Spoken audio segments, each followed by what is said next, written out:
Hello friends, atomic structure unit series में आपका स्वागत है। तो इस वीडियो के अंदर हम करने वाले हैं quantum numbers. Very very important topics है, क्वांटम नंबर्स करने वाले हैं। तो सबसे पहले हम देख लेते हैं कि क्वांटम नंबर्स की जरूरत क्यों पड़ी। ये देख लेते हैं भाई। देखो, सबसे पहले क्या हुआ, हमने किसका पता लगाया? हमने किसका पता लगाया? एटम्स के स्ट्रक्चर का पता लगाया। हमें पता चला एटम का स्ट्रक्चर कुछ ऐसा है, ठीक है। अब उसके बाद हमने इलेक्ट्रॉन प्रोटॉन जो भी हमारे पास सब एटॉमिक पार्टिकल्स से उनका पता लगाया। लेकिन बाद में क्या हुआ कि जो इलेक्ट्रॉन है, इलेक्ट्रॉन का एड्रेस पता करने के लिए एटम के अंदर ऑर्बिटल्स है, उनके अंदर ऑर्बिटल्स के अंदर इलेक्ट्रॉन का एड्रेस पता करने के लिए हमें कुछ ना कुछ चीजों की जरूरत पड़ी, जिसको हम क्वांटम नंबर्स बोलते हैं। तो जनरली क्वांटम नंबर्स किसके लिए यूज किए जाते हैं? हमारे पास एटम है, एटम के अंदर ऑर्बिटल होंगे, ऑर्बिटल के अंदर हमारे पास सब सेल्स होती हैं और सब सेल्स के अंदर हमारे पास ऑर्बिटल होते हैं, ठीक है। और ऑर्बिटल के अंदर इलेक्ट्रॉन प्रेजेंट होते हैं। तो इलेक्ट्रॉन का एड्रेस पता करने के लिए क्वांटम नंबर्स की जरूरत पड़ी थी। एटम के अंदर इलेक्ट्रॉन कहां पर प्रेजेंट है, उसके लिए हम क्वांटम नंबर्स का यूज करते हैं। तो डेफिनेशन देख लेते हैं क्या है। The index number which are used to determine the position and energy of the any electron present in an atom of element are called quantum numbers, ठीक है। तो जनरली जो ये पोजीशन है, इलेक्ट्रॉन की पोजीशन और इलेक्ट्रॉन की जहां पर वो इलेक्ट्रॉन पाया जा रहा है वहां पर उसकी एनर्जी क्या होगी, ये फाइंड आउट करने के लिए हम कुछ इंडेक्स नंबर का यूज करते हैं, जिसको हम क्या बोलते हैं? क्वांटम नंबर्स, ठीक है। हमारे पास जैसे जैसे नाम में क्वांटम, तो हमारे पास क्वांटम मैकेनिक्स के अंदर हमारे पास एक इक्वेशन थी। कौन सी इक्वेशन थी? Schrödinger wave equation. वो हम पीछे वीडियो कर चुके हैं। जब उस स्क्रोडिंजर वेव इक्वेशन का 3 डायमेंशनल के अंदर क्या किया गया, सोल्यूशन किया गया, तो हमें 3 क्वांटम नंबर्स मिले। पहला हमारे पास है प्रिंसिपल क्वांटम नंबर, दूसरा हमारे पास है एजीम्यूथल, सब्सिडरी या फिर सेकेंडरी या फिर एंगुलर क्वांटम नंबर, ठीक है। उसके बाद हमारे पास आया मैग्नेटिक क्वांटम नंबर। ये 3 थे। उसके बाद एक फोर्थ है, वो भी ऐड कर दिया गया, स्पिन क्वांटम नंबर। एक एक करके देखेंगे जो कि इलेक्ट्रॉन के एड्रेस को बताते हैं। तो सबसे पहले हमें क्या पता चला, जो क्वांटम नंबर्स है उसका यूज कहां पे हो रहा है, बताओ।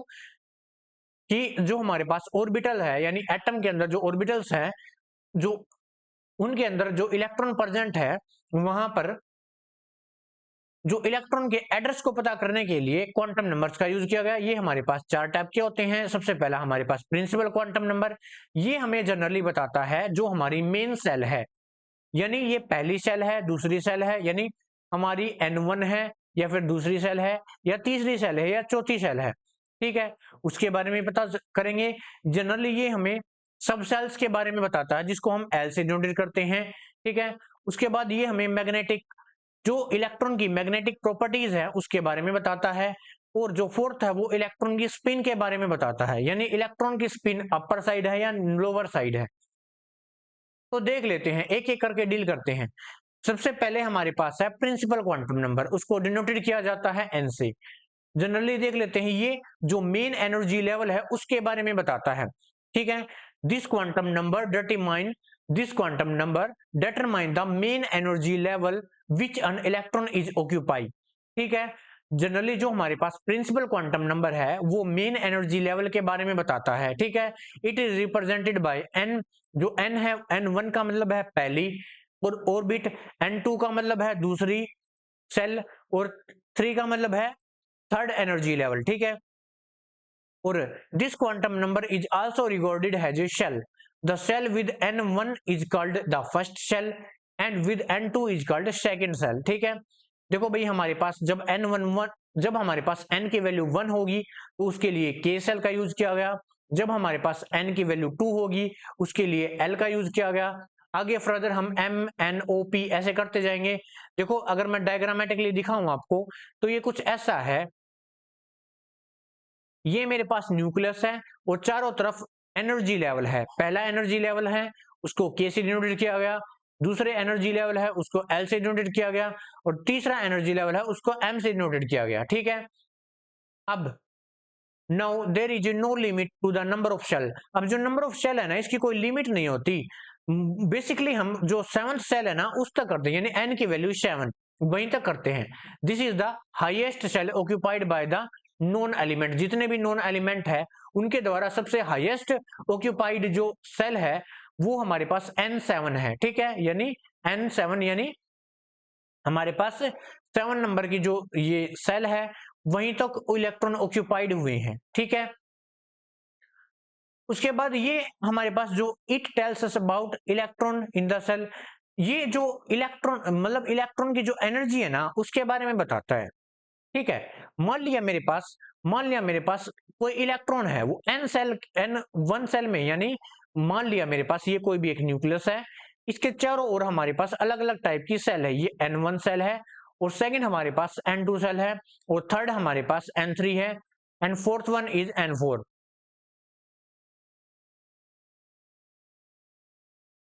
ठीक है। 1 2 3 और 4। मान लिया मेरे पास n1 सेल के अंदर 1 इलेक्ट्रॉन है, तो यहां पर जो उसकी एनर्जी होगी यानी E1 हो गया, वो कितनी होगी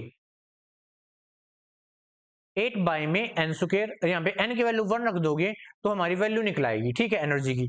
अगर मेरे पास सेकंड सेल के निकालना तो E2, तो n की वैल्यू यहाँ पे हम 2 रख देंगे,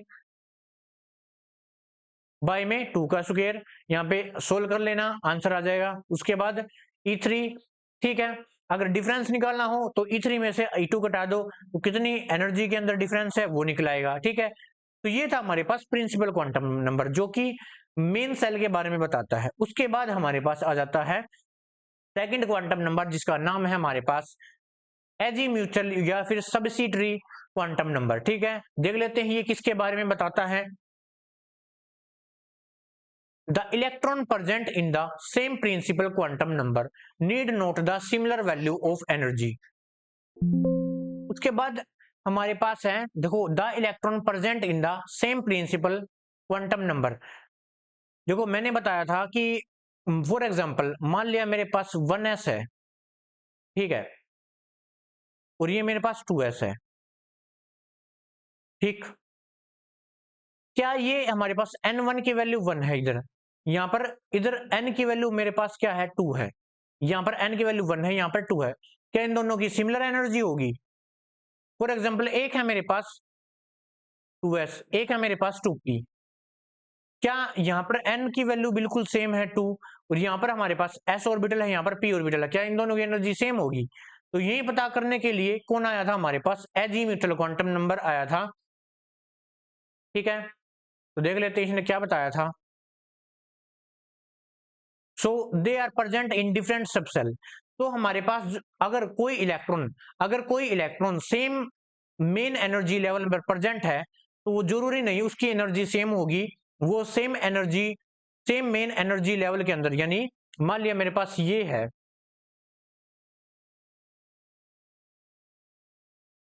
मान लिया मेरे पास n की वैल्यू 1 है, ये n की वैल्यू 2 है। मान लिया कोई इलेक्ट्रॉन n की वैल्यू 2 के अंदर प्रेजेंट है, तो ये जरूरी नहीं कि दूसरा इलेक्ट्रॉन n की वैल्यू 2 के अंदर प्रेजेंट होगा उसकी भी एनर्जी सेम हो।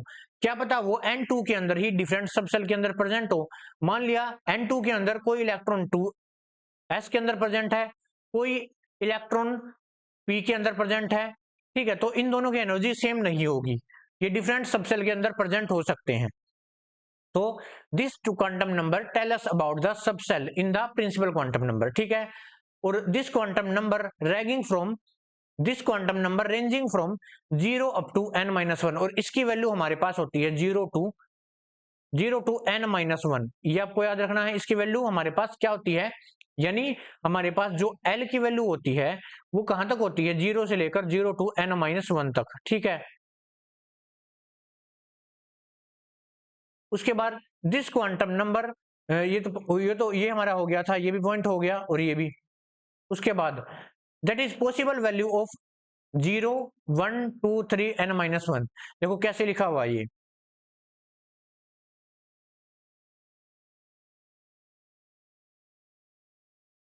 देखो भाई, जो हमारी L की वैल्यू 1 है, L की वैल्यू ये है हमारे पास 0 1 2 3 4 5। तो S के लिए L की वैल्यू कितनी होगी, 0 होगी। P के लिए L की वैल्यू 1 होगी, D के लिए L की वैल्यू कितनी होगी, 2 होगी, F के लिए 3 होगी, और हमारे पास G के लिए होगी 4 और H के लिए हमारे पास कितनी होगी 5 होगी। ये आपको याद रखना, सिर्फ ये आपको याद रखना, ठीक है। उसके बाद the SP and D arise from characterise, देखो ये हमारे पास कुछ स्पेक्ट्रल लाइंस थी, वहां से अराइज हुए हैं। जो SPDF है ना, वो हम करते हैं।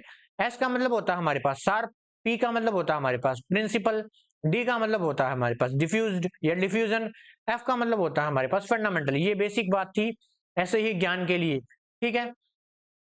ये हमारे पास थर्ड क्वांटम नंबर जिसका नाम है हमारे पास मैग्नेटिक क्वांटम नंबर, उसको स्मॉल m से डिनोटेड किया जाता है। ये देख लेते हैं इसके बारे में कहता है। देखो, this quantum number describe the preferred orientation of electron in the presence of magnetic field.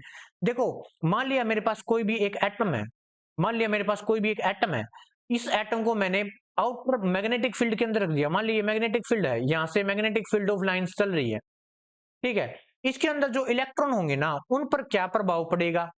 क्योंकि जो इलेक्ट्रॉन होते हैं ना, वो किसकी तरह बिहेव करते हैं? ये टीनी मैग्नेटिक की तरह बिहेव करते हैं, ठीक है। जो इलेक्ट्रॉन है हमारे, वो खुद भी एक टीनी मैग्नेटिक की तरह बिहेव करते हैं। जिससे क्या होगा, ये इस मैग्नेटिक फील्ड्स का इस खुद के इलेक्ट्रॉनिक जो हमारे पास एक्सटर्नल अप्लाइड मैग्नेटिक फील्ड है और जो इलेक्ट्रॉन का खुद का मैग्नेटिक फील्ड है, वो रिपेल करेंगे, ठीक है। तो रिपेल करने के बाद ये इनकी ओरिएंटेशन क्या होगी, वो हमारे पास मैग्नेटिक क्वांटम नंबर के द्वारा बताई गई थी। तो the electron behave like tiny magnet and have a weak magnetic field. जो इलेक्ट्रॉन हमारे पास उनका वो बिहेव करते हैं एज ए टीनी मैग्नेट, और उनका खुद का अपना एक वीक मैग्नेटिक फील्ड होता है, ठीक है। When an external magnetic field is applied, the field repel each other and the electron collect in the space where they get minimum repulsion। Atom के अंदर इलेक्ट्रॉन वहां पर इकट्ठे हो जाते हैं जहां पर उन्हें मिनिमम रिपल्सन मिल रहा होगा, ठीक है। This space maximum electron density are called orbital. जहां पर वो इलेक्ट्रॉन इकट्ठे होते हैं, वो यानी जहां पर वो इलेक्ट्रॉन इकट्ठे होंगे, उस स्पेस को ही कहा जाता है, यानी वहां पर इलेक्ट्रॉन की फाइंड करने की प्रोबेबिलिटी सबसे ज्यादा होगी, उसको ऑर्बिटल बोला जाता है। So this quantum number deal with the orbital, ये ऑर्बिटल के बारे में डील करता है, ठीक है।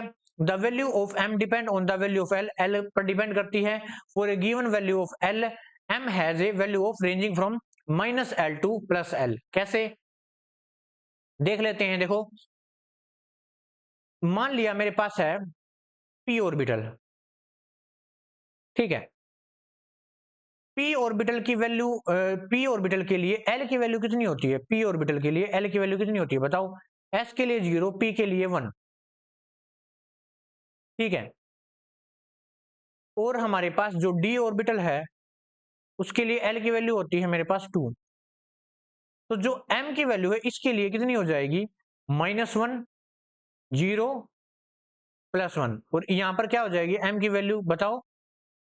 -2,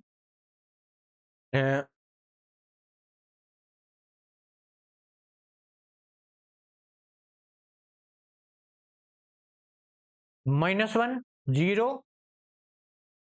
+1, +2, ये हो जाएगी। फॉर एग्जाम्पल जैसे मेरे पास p ऑर्बिटल है, ये है, ठीक है।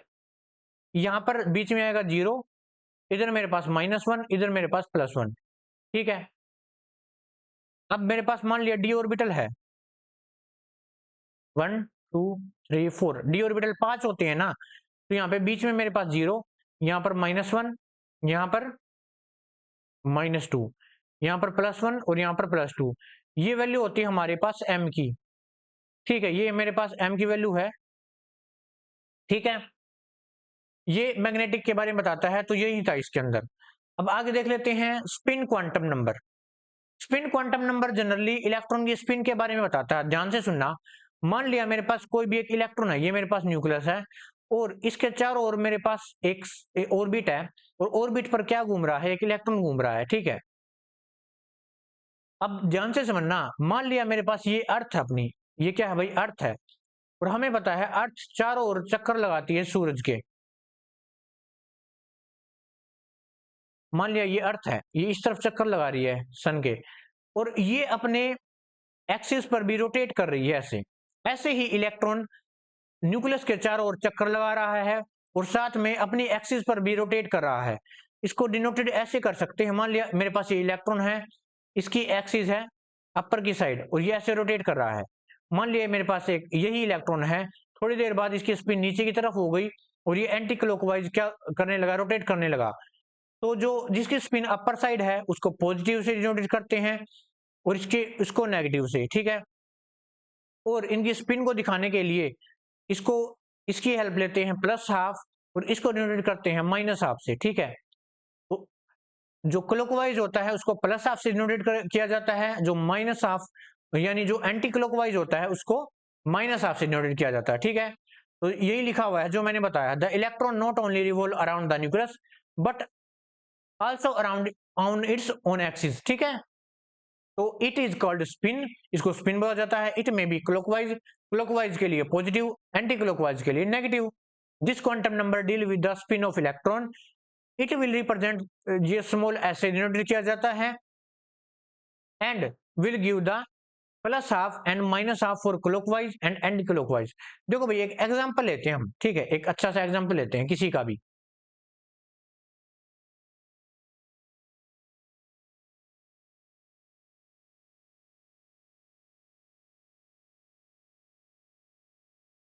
मान लिया मेरे पास है 3p ऑर्बिटल है, इसके लिए सारे क्वांटम नंबर्स की वैल्यू कैसे डिफाइन करेंगे? सबसे पहले प्रिंसिपल क्वांटम नंबर की वैल्यू आ गई 3, फिर एल की वैल्यू, यहां पर है हमारे पास पी। पी के लिए देखो हमने किया था ना, L is equal to 0 1 2 3 S P D F. तो पी के लिए क्या वैल्यू हो गई 1, तो एल की वैल्यू हो गई 1। अब एम की वैल्यू क्या होती है? एम की वैल्यू बताओ। एम की वैल्यू होती है, एम की वैल्यू होती है -L2 प्लस एल और साथ में 0 भी, तो इसकी वैल्यू होगी -1 0 +1।